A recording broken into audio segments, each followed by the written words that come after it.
Thank you for coming, Mr. Johnson. Let me just get straight to the point. Your son is going to be expelled. Expelled?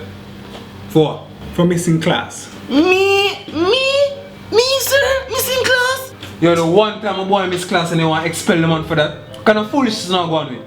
Sir, I wasn't finished. Also, smoking weed, gambling, fighting, and being disrespectful to teachers. Me, sir, being disrespectful to teachers, sir? That is a lie, sir. That's a lie to tell them. Yo, what kind of foolishness not keep up a lie about my suit? Hey, me know I won't do that. Hey, don't make this say no man. I figured you'd say something like that. Just press play. That's how you gonna lose. That's Daddy, that's not me, Daddy. Daddy, that's not me, Daddy. Yo, shut up, man. Not me. Watch out. Oh, lose. How much money I'm finding working? Oh, 3 minutes. I'm rocking to me. Yo, teacher, come on, teacher. Teacher, they have prison, man. Go teacher, man, you would. Teacher, they have prison. You got? No, I won't just sleep.